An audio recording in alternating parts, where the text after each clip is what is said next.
بسم الله الرحمن الرحیم. الحمد لله و الصلاة و السلام علی رسول الله صلی الله علیه و سلم و علی آله و صحبه اجمعین.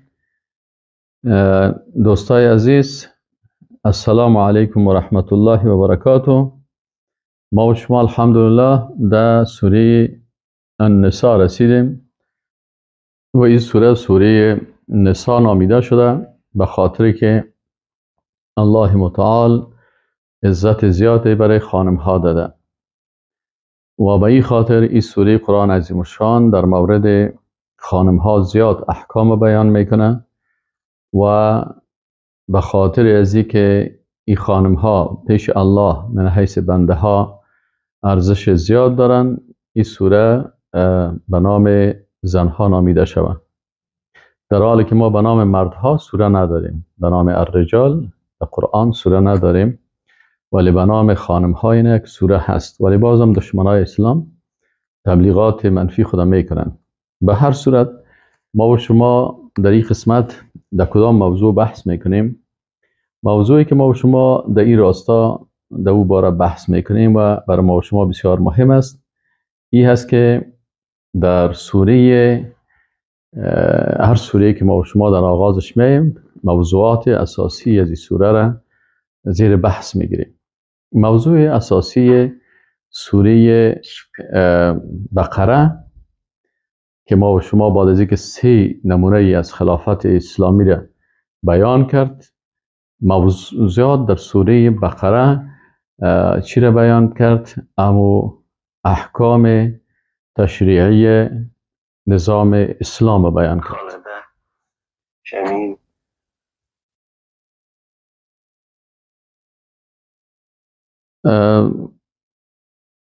اینا نظام خلافت اسلامی و تشریعاتی که در این نظام هست که در سوره بقره بیان شد. بعد از این موضوع ارتباط سوره بقره با سوره آل عمران چی بود؟ آل عمران برای مسلمان ها گفت که احکام تشریعی که در سوره بقره بر شما بیان شده شما به این ثابت قدم بانید. و ما و شما خواندیم که با کدام اشکال انسان با دشمنای خارجی و افکار و جنگ فکری کنا میکنن و با دشمنای داخلی و یا مشکلات داخلی که در بین مسلمان ها از یهود و نصارا پیدا میشه و یا بعضی مشکلاتی که در بین خود مسلمانایی باشه، این مشکلات بیان شد و راه حلش بیان شد و ای که چه قسم به این استقامت داشته باشه. در سوره نساء ارتباطش با اون سوره دیگه ای است که در سوره نساء تطبیق حکم الله در زمین با عدالت و مرحمت بر ضعیفان است. این سوره در حقیقت یک سوره است که مقایسه میکنه بین نظام‌های جاهلیت و مقایسه میکنه بین نظام خلافت اسلامی، خلفای راشدین، نظامی که رسول الله صلی الله علیه و سلم تأسیس کرد، نظام هایی که قبل از اسلام توسط پیغمبران این نظام ها ساخته شد. یا داوود و انا جعلناک خلیفة فی الارض، امی قسم آدم علیه السلام که الله متعال گفت که انی جاعل فی الارض خلیفه، پس آل مقایسه میشه بین دو نظام و نظام جاهلیت قبل از اسلام و نظامی که رسول الله صلی الله علیه و سلم میه و در مدینه منوره تأسیس میکنه و بعد از او ادامه از نظام خلافت خلفای راشدین است، خلافت راشده و باز خلافت اموی ها و خلافت عباسی ها. به این قسم این نظام باید دارای چی خصوصیات باشه؟ خطاب میشه به رسول الله صلی الله علیه و سلم در مورد تطبیق حکم الله با عدالت و مهربانی برای مسلمانان. میگه که نظام شما که است نظام عدالت است و نظام مهربانی هست. شما او کسایی که قبل از اسلام بالایشان ظلم میشد، بالایشان تجاوز میشد، حقشان گرفته میشد، اونا خود نظام های طاغوتی و نظام های عصر جاهلیت بود. شما خود مسلمان هستین، شما موحدین هستین، شما حکم الله را تطبیق میکنین بناهن در قسمت مظلوما بسیار باید محتاط باشیم. از این خاطر سوره نساء سوره مظلوما هست، سوره حقوق مظلوما هست، سوره مقایسه هست بین نظام جاهلیت که بالای مظلوما ظلم میکنه و بین نظام اسلام که حق مظلوم از ظالم میگیره و به هیچ کسی در نظام اسلام باید ظلم نشه. نظام یک جهته نیست، نه به منفعت مرد است به تنهایی، نه به منفعت زن، بلکه به منفعت اردویشان است. هیچ کسی نه پولدار ظلم میشه نه فقیر ظلم میشه. لا تظلمون ولا تظلمون. این اساس سوره چی هست؟ سوره النساء هست. اینجا باید مسلمان ها در این سوره مبارکه در مورد تطبیق حکم الله با عدالت و مهربانی به کسایی که زیر بیرق خلافت اسلامی زندگی میکنن این بیان میشه. چرا نظام خلافت اسلامی را خالق متعال برای بشریت تعیین کرد؟ اینی جاعل فی الارض خلیفه. چرا بعد از او امی قسم میای به ابراهیم علیه السلام، به اسحاق علیه السلام و بالاخره به اسماعیل علیه السلام و به اولادی اسحاق علیه السلام مثلا یعقوب علیه السلام و امی قسم موسی و عیسی و به اینا کل از اینا این نظام چرا پیغمبران میاین 1,24,000 کل از اینا میخواین که حکم الله را در زمین الله مطابق اوامر الله تطبیق بکنن، به خاطر ازی که بشریت در این نظام بدون ظلم زندگی بکنن، در حق کسی ظلم نشه. چرا در رأس آنها پیغمبران قرار دارن؟ به خاطر ازی که پیغمبران معصوم هستن، گناه نمیکنن. وقتی انسان معصوم گناه نمیکنه، انسان معصوم حکم الله را تطبیق میکنه، بسیار عادلانه تطبیق میکنه. از این خاطر رسول الله صلی الله علیه و سلم میگه که کانت بنو اسرائیل تسوسهم الانبیاء. اینا را کی سیاست میکرد؟ پیغمبران. تا زمانی که پیغمبران سیاست میکرد اونجا حق مظلوم از ظالم گرفته میشد. اما وقتی که با نفرای عادی از اونا انتقال کرد، این نفرای عادی باز بسیار خرابی ها کردن، بالاخره از این نظام چی شدن؟ برای اقامه نظام اسلام مکلفیت دارن مسلمان ها که چرا مثلا یک سوال میشه که چرا نظام اسلامی یا نظام خلافت اسلامی از طرف الله بر این بشریت تعیین شده؟ اول به خاطر از اینکه خلافت اسلامی برای تطبیق عدالت الهی در زمین الله می باشه. شما میفهمین عدالت عمری میگن. در زمان عمر رضی الله تعالی عنه، عمر رضی الله تعالی عنه به خاطر عدالت بالای مردم و به خاطر مرحمت بالای مردم، شما ببینید که عمر رضی الله تعالی عنه شبها خواب نداشت. امیر المؤمنین، خلیفه مسلمانان، رهبر خلافت اسلامی، این شبها خواب نمیکنه.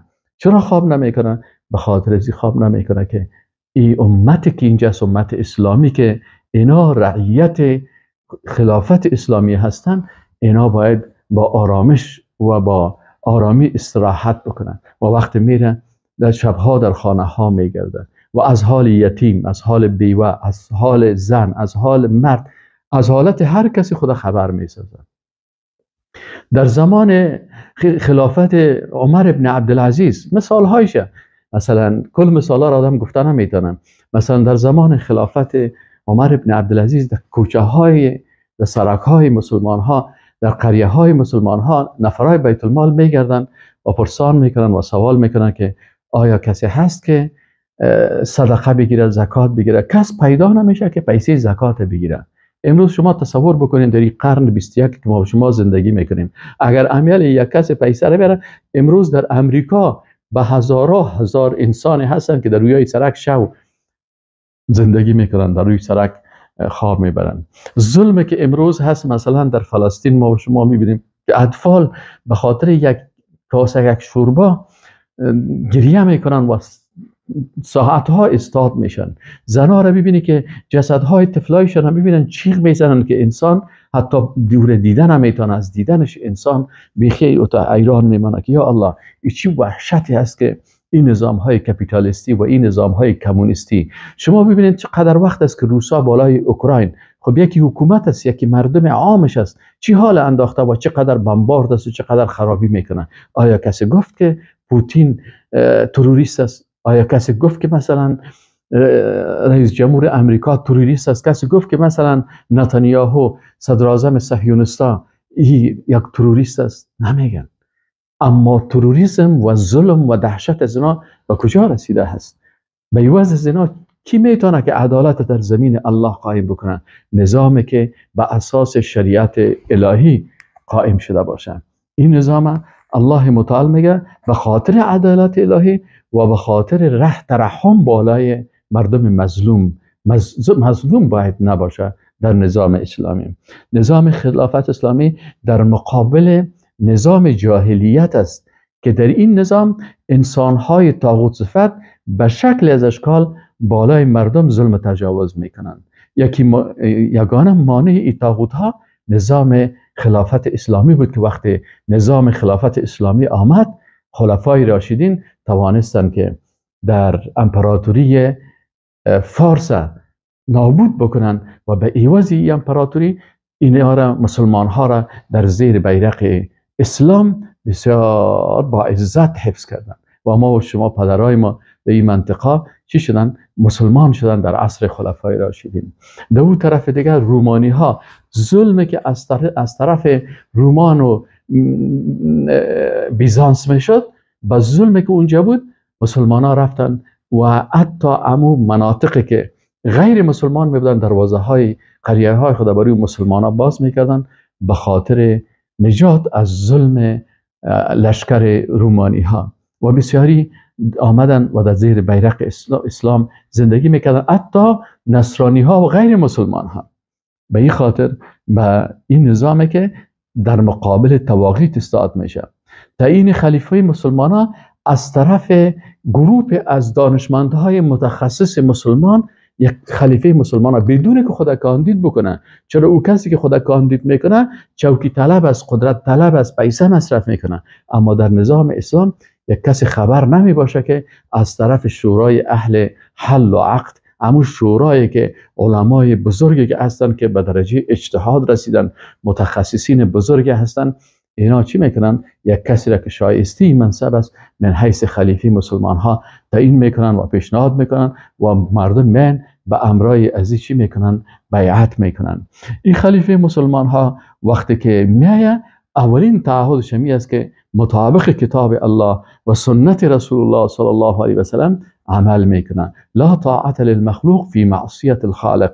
رهبر مسلمان ها مردم به اطاعت از الله سبحانه و تعالی چی میکنه؟ حکم میکنه. حق، مثل که ابوبکر صدیق رضی الله عنه، عمر فاروق رضی الله عنه میگفتند که ما آمدیم که مطابق حکم الله، مطابق سنت رسول الله صلی الله علیه و سلم خلافت راشده را بالای شما این حکم الله را تطبیق بکنیم. و اگر دیدین که ما مخالف ازی میکنیم، شما ما را چی کنین؟ شما ما را استاد بکنین و شما بر ما راهنمایی بکنین. حتی یک کس میخزه و عمر رضی الله عنه میگه که اگر مخالف قرآن عظیم شان، اگر مخالف کتاب الله و سنت رسول الله عمل بکنی، مکد شمشیر گردن تو را میزنم. و همه مهاجرین، انصار، صحابه، تابعین، کل از اینا ششتن و هیچ کس در مقابل این شخص نمیخیزن. و عمر رضی الله عنه هم گپ ازیره میشنوه و قبول داره. چرا؟ نظام اسلام برای تطبیق قرآن عظیم شان و سنت های رسول الله صلی الله علیه و سلم است. جهاد یکی از احکام تشریعی اسلام هست. وقتی مسلمان ها، شما ببینید وقتی مسلمان ها به طرف فارس میرن تا مردم آزاد بسازن از ظلم امپراتوری ساسانی بسیار خطرناک که سر مردم به بسیار مشکل در این مناطق، مثلا مردم مثل زیر مردم در آتش زندگی میکردن. اینجا رستم یکی از قماندان های امپراتوری فارس است. این پیش از اینکه جنگ مسلمان ها شروع شد و مسلمان ها وقتی که میه، این امرای قماندان های لشکر یعنی امیرهای جهاد مسلمان ها ای چی میکنن؟ جر و بحث میکنن. یکی از اینا ربعی ابن عامر است. رستم برش میگه که شما برای چی اینجا آمدین؟ چی میخواین که آمدین در سرزمین ما؟ ربعی ابن عامر برش میگه که الله ابتعثنا لنخرج من شاء من عبادة العباد الى عبادت الله. میگه الله متعال ما را فرستاده تا ما مردم بیرون بکنیم، هر کسی از بنده های الله که است از بندگی بنده اینا را به بندگی الله اینا ما بکشونیم.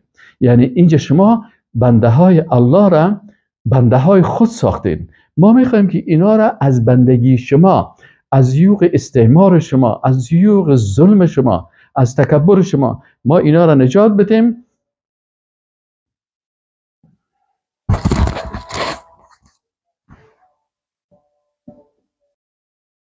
اینال وقتی رستم قماندان قوت‌های فارس به نمایندگان قوت‌های اسلامی یعنی برای امیرای جهاد میگه که شما برای چی اینجا آمدین؟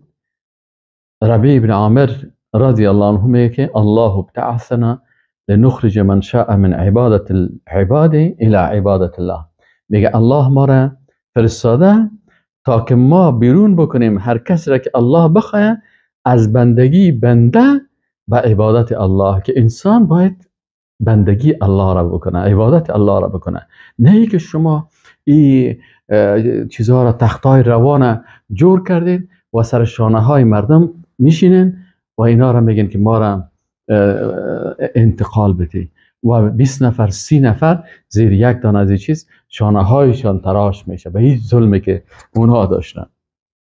خب یا مثلا قصرهای را جور میکردن. شما اگر امپراتوری روم امو چیزایش ما رفتیم دیدیم امو ساختمانهای از اینا را، وقتی شما ساختمانهای امی که از امپراتوری روم امیل مانده، شما فکر کنید او وقتایی که نه کرن بود و نه وسایل تکنولوژی امروزه بود، سنگ های میسازن به اندازه یک خانه بزرگ. باز این سنگ سر این سنگ دیگه گذاشته، این سنگ از 4 دانه سنگ من دیدم که یک اتاق جور کردن و این دیوالای زیرا ببینید کلش به اندازه یک اتاق است. این دیوالا رو شما فکر کنید که به اندازه از اتاق یک سنگ بزرگ تراش شده باشه و این سر از دیگه میگذارن به هزارا غلام وقتی که ایر بالا میکردن که خطا میخورد اینا زیر از این سنگ میشدن و نابود میشدن. این ظلم و جنایت از اینا بود. ربیع ابن عامر برشان گفت که ما آمدیم که مردم از بندگی بنده به بندگی الله بکشانیم. این هست نظام اسلام. و من ضیق دنیا الی سعتها، شما دنیا را سر مردم تنگ کردین، میخوایم که مردم از وسعت از دنیا استفاده بکنن. شما ویزا میتین، شما راه را بند میکنین، قریه‌ک های خرد میسازین و مردم حرکت نمیکنن. ما میخوایم که نظام اسلامی باشه که از یک طرف جهان تا دیگه طرف جهان یک کس سفر میکنه، هیچ کسی در مقابل از استاد نشه و هیچ کس از پیش از او ویزا نخواه و هیچ کس از پیش از او پاسپورت نخواه و هیچ کس مانع زندگی از او در اونجا نشه. و من ضیق الدنیا الى سعتها و من جور الادیان الى عدل الاسلام. ما آمدیم به خاطر ازی که مردم از ظلم ادیان، از ظلم دینهای ساختگی دروغی شما بکشیم، به عدالت اسلام بکشیم. این هست هدف آمدن ما در نظام های قبل. پنجم نقطه، در نظام هایی که قبل از اسلام در جزیره عربی و امپراتوری های فارس و روم وجود داشت، در حق مردم عام آنقدر ظلم توسط رهبران این حکومت ها و این امپراتورها و یا رئیس های قبیله و دیگران صورت می گرفت که این ظلم ها در سوره نساء چی شده؟ بیان شده که این ظلم ها چه قسم از بین بره و احکام الله تطبیق شود. از این خاطر بخش اول ما در اینجا مقایسه بین احکام ظالمانه نظام های جاهلیت و نظام اسلام است. در نظام های جاهلیت امپراتوری فارس و روم و حکومت هایی که تابع از اینا بودن و نظام های قبیلوی عرب های جاهلیه، سه عنصر بسیار مظلوم بودن. کی بسیار مظلوم بود؟ یکی زنها، خانمها، اینا بسیار مظلوم بودن، به شکل از اشکال سر از اینا ظلم میشد.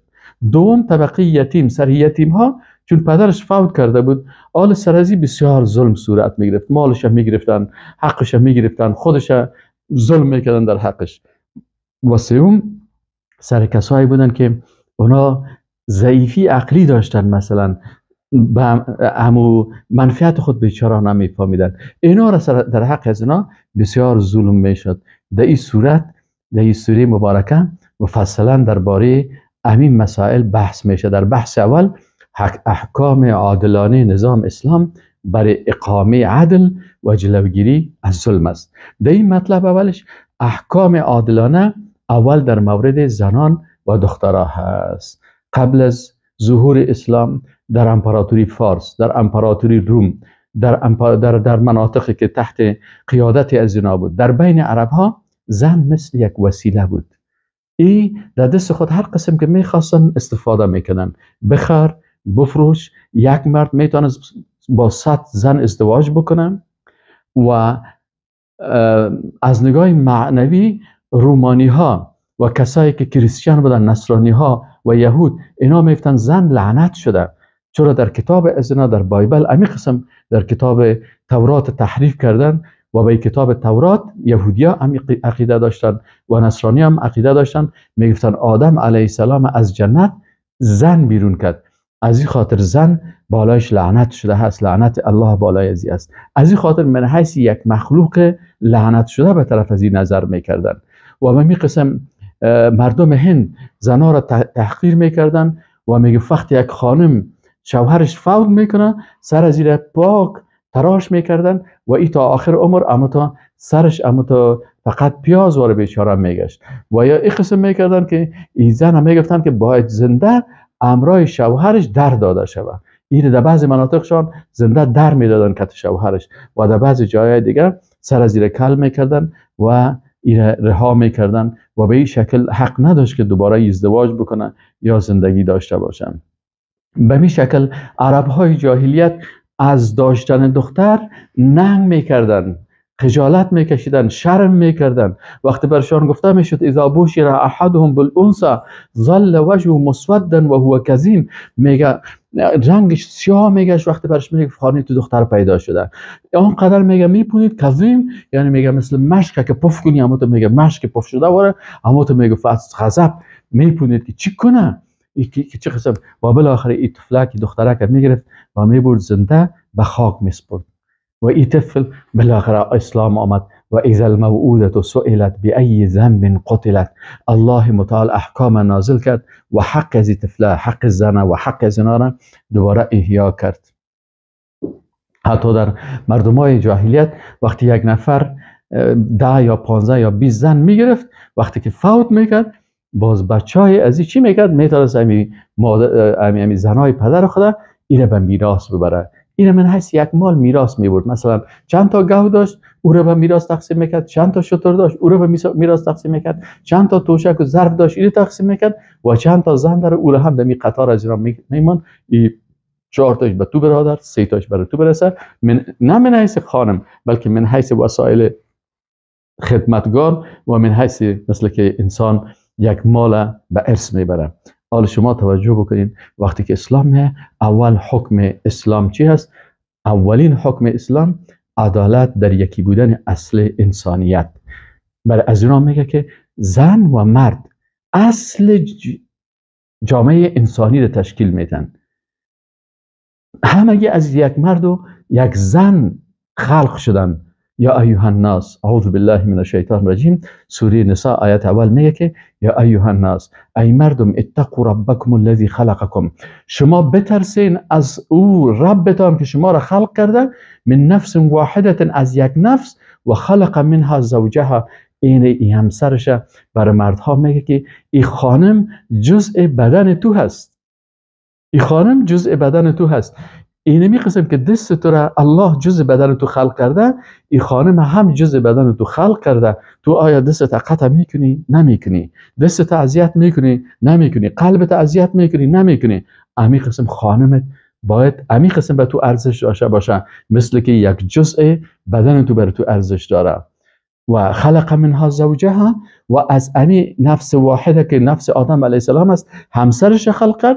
و بث منهما، و نشر کرد از اردوی از اینا، از آدم و حوا علیهم السلام، رجالا کثیرا و نساء، مردهای بسیار زیاد و خانمهای بسیار زیاد. تو مرد که در مقابل خانم اساسیت نشان میدی، مشکل تویی است که تو خودت از اونمو خانم پیدا شدی. مادر تو بیبی حوا هست و مادر فیلیت که آل از پیش از پیدا شدی. این خانم یک خانم است. تو باید برازی بسیار این محترم قرار بدی. واتقوا الله الذی، و بترسین از الله الذی، او ذاتی که تساءلون به، به نام از او شما سوال میکنین، به نام از او قسم یاد میکنین.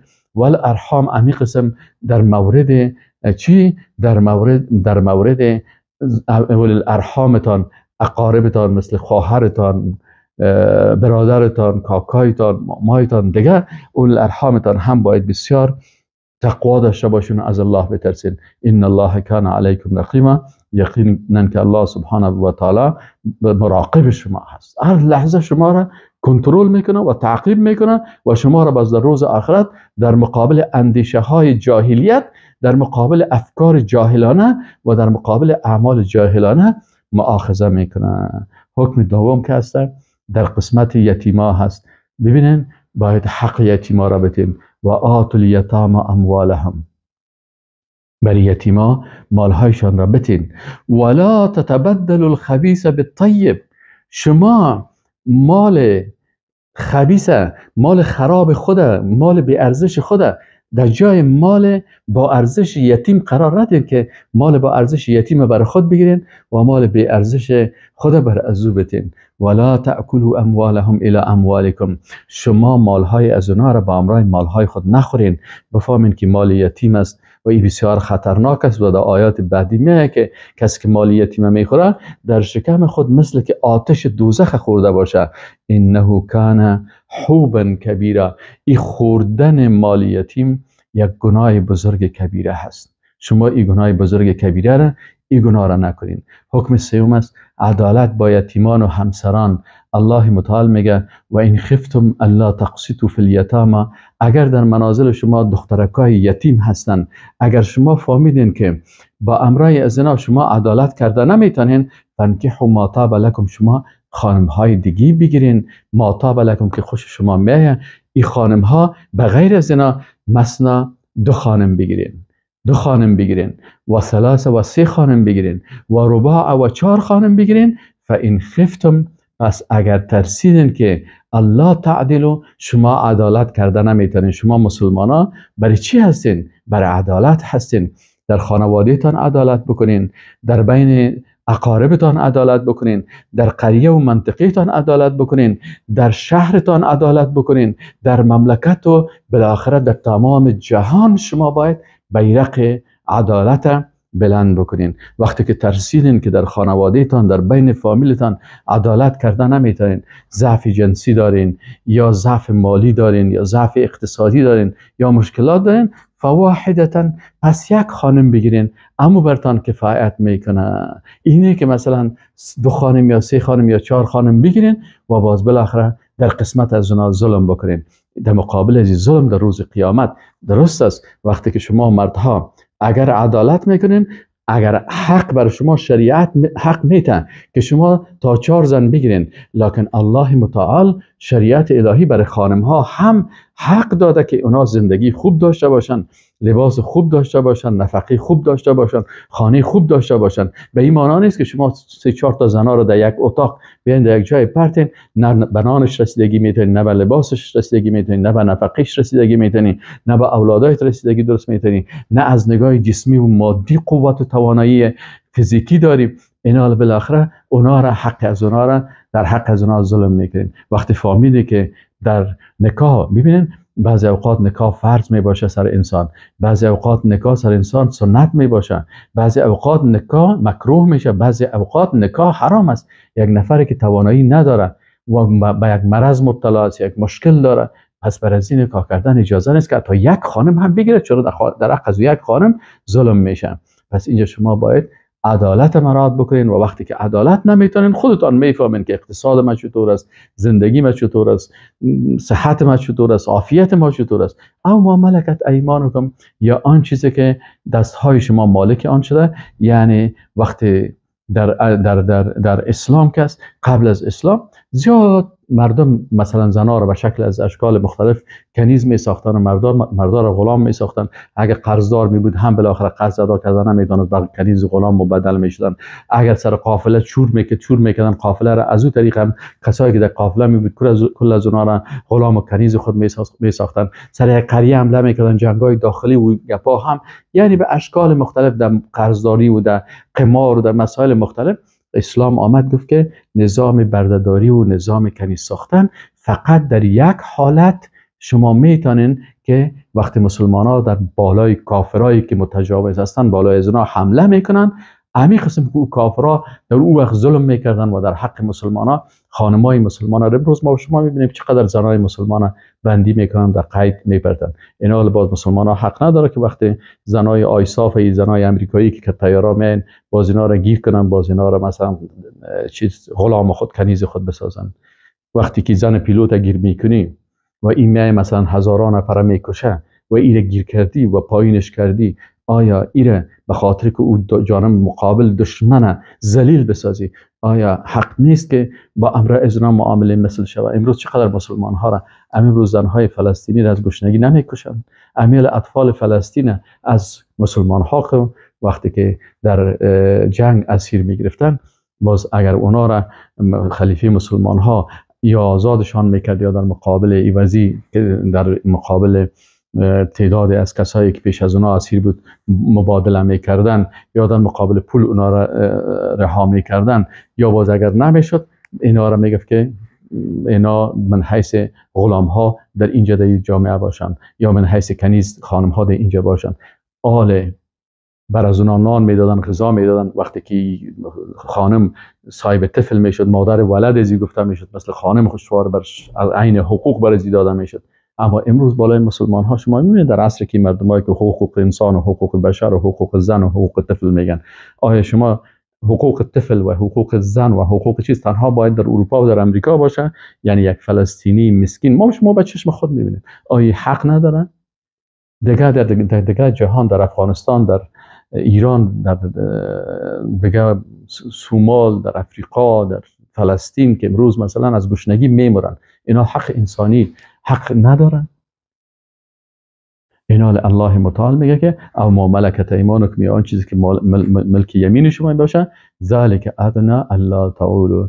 این میگه همین کار که شما یک خانم بگیرین و یا مثلا به عوض خانم نمیتونین مثلا ملک یمین داشته باشین، اسو به این میگه ادناترین درجه است که شما ظلم و بی‌عدالتی نکنین. نباید ظلم شود، نباید بی‌عدالتی شود در حق هیچ کسی. مطلب دوم حقوق مالی و تعیین میراث است. مثلا در نظام‌های جاهلیت طواغیت، ظالما، مستبدا، مستکبرا، قدرتمندا و کسایی که زوردار بودن در خانواده هیچ میراث تعیین نبود. هر کس از پدر که میماند کل مال مثلا بچه‌ش میگرفت، حتی بعد بچه‌هاش هم بچه‌های زوردارش میگرفت و خردایش برش نمیداد. الله متعال آمد و اون زنهایی که قبلا میراث برده میشدن بر از اونا الله متعال حق میراث تعیین کرد. بالاخره بر از اینا گفت مثلا حکم اول ما شما میخوانیم، ببینید این در قرآن تعیین میشه. اول امر به ادای حقوق مادی خانم ها در مهرشان. وقتی که خانم ازدواج کردی بر خانم مهر تعیین شد، از جانب الله باید این مهرش برش مکمل بپردازی. الله متعال میگه و آتوا النساء صدقاتهن نحلا، شما برای خانم ها مهرهایشان را من حیث یک فرض که بالای شما فرض است، واجب است، من حیث ازی ادا بکنین. فان طبن لکم عن شیء منه نفسا، باز اگر خودشان به اختیار خود از قسمت از این مهر خود گذشتن و گفتن که من خیر است من نمیگیرم، فکلوه هنیئا مریا، شما باز میتونین او را بخورین با لذت و بدون احساس گناه، چون در او رضایت از او هست، نه با چالبازی، نه با فریب، نه با جبر و زور و اکراه. پیشرویش پولش میمانی، مهرش برش میمانی، برش میتی. بسیاری وقت خانم ها هستن وقتی که شوهرش صادقانه مهرش برش بده مکمل میگیره، میگه من میره بر خود طلا میخرم، 3 طلا در گردن خود میپرته، 1 روپیش هم برای شوهر خود نمیته. اگر چال نکنی، فریب نکنی، نمیته. نمیتونه میگه من محرم از دادی خانه تامون، اینو ما گرفتم بفرمایید. پس الله متعال میگه این واجب شما هست، باید مهرش برشان کامل بپردازین.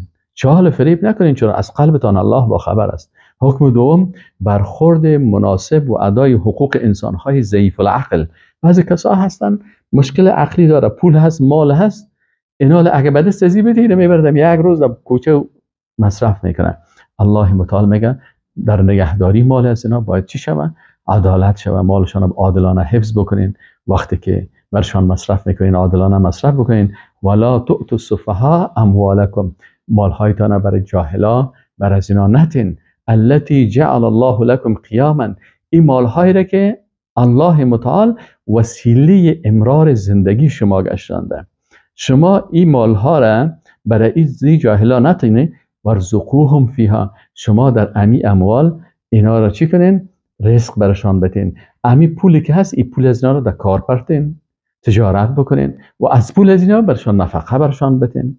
وکسوهم، لباس برشان بخرین. ای خونه میفهمه خودش، شما برش لباس خوبش بخرین، نفقی خوب برش بتین. و قولوا لهم قولا معروفا، و برشان سخنهای بسیار خوب بگوین. ببینین عدالت الهی. قبلا این مسائل نبود. قبلا مثلا برای از این بیچاره که میفهمید که ضعیف العقل است، این در روی سرک اعلام میکرد و مالای زیر میگفتن کنار میخوردن خلاص. همچنان حکم سوم در باره یتیما هست که مثلا با یتیما باید با عدالت، عادلانه با یتیمان برخورد شود. مال یتیم وقتی که میفهمید طفل است، خرد است، نمیفهمه، مالش حفظ بکن، مالش نگهداری بکن، مالش سرش تجارت بکن تا که این نمو بکنه. وقتی که جوان شد، ببین الله متعال چی میگه؟ وابتلوا الیتاما، شما یتیم ها را امتحان بکنین حتی تا زمانی که اذا بلغوا النکاح، به سن نکاح برسن، یعنی بالغ شوند. فین آنستم منهم رشدا، وقتی که احساس کردین از اینا رشد، که اینا آل فعلا رشد عقلی پیدا کردن، جوان شدن، فادفعوا الیهم اموالهم، مال یتیما را برشان بتین. ولا تأکلوها، و شما نخورین مال یتیما را اسرافا، با اسراف که بسیار زیاد مصرف بکنیم، زیاد مصرف کنی. و بدارن، با این شکل که چالبازی بکنی که اگر کلان شوه ان یک برو، که پیش از کلانی باید مالای اجاره بخوریم که باز کلان شده از پیش ما مال میگیره. شما این کار در حق از اینا نکنین. و من کان غنیا، اگر کس غنی از خودش، فلیستعفف، از مال یتیم کاملا عفت، یک روپیه یتیم هم مصرف نکنه برای خود. برای یتیم حقش مالش در تجارت، در کار، در چی پرته، تا که اون مالش چی شود از فایده از او برای یتیم مصرف ده، خودش نخوره، چرا خودش غنی هست. و من کان فقیرا، و اگر فقیر هست، فلیأکل بالمعروف، میتونه از مال یتیم باز این هم بخوره در مقابل زحمت کشی که میکنه، یعنی بر خود یک حق و زحمت بگیره. وقتی که مال از اونها رو داشت کار میکنه، از مال از او باز میشه بر خود هم یک مقدار مزدوری خودم مثل که میگیره، مزدوری رو میگیره. این فلیأکل بالمعروف، به طریق معروف چی رو میگن؟ یعنی مطابق حکم شریعت اسلامی که از الله بترسی و در مال یتیم خیانت نکنی. فاذا دفعتم الیهم اموالهم، وقتی که برای یتیم ها مالایشون دادین، فاشهدوا علیهم، شاهد بگیرین سر از اینا که باز شما غلطی نکنین، مال غلط برش بتین یا چطور بتین، باید شاهد بگیرین که شاهدا ببینن، بفهمن که واقعا تو انسان مؤمن هستی، حق زیر برشان دادی. و کفا بالله حسیبا، کافی است که الله شما را محاسبه بکنه. الله شما را محاسبه میکنه، عالم غیب الله هست. حکم چهارم، حقوق میراث مردا و خانم ها. هم برای مردها و هم برای خانم ها چی هستن؟ حق میراث است. الله متعال ببینید تفصیلی بیان میکنه. للرجال نصیب مما ترک الوالدان والاقربون، برای مردها نصیب است از آنچه متروکه، یعنی گذاشتن مال، الوالدان والدین والاقربون و اقارب. وللنساء، ببینید و برای خانم ها نصیب است مما ترک الوالدان، آنچه که از مادر و پدر از اینا میراث گذاشته شده است. والاقربون و از اقاربشان مما قل منه او کثر. الله میگه بازو طرف ولی خو کمک بودی دیگه، قابل تقسیم نبود. الله میگه اگر کم هم بود حقشانه بتین، حق مرد برای مرد بده و حق خانم برای این خانم بده، حق پسر به پسر بده، حق دختر برای دختر بده. نگو که کمک بود میراثش یا چطور بود چنان بود، تو رو بگه. الله متعال میگه مما قل منه او کثر، چی کم باشه مال میراث چی زیاد باشه، حق یک کسی را بده، 1 روپیه حقش میرسه بده برش، تو رو چی که 1 روپیه برش میرسه، میشه او به 1 روپیه نیازمند باشه.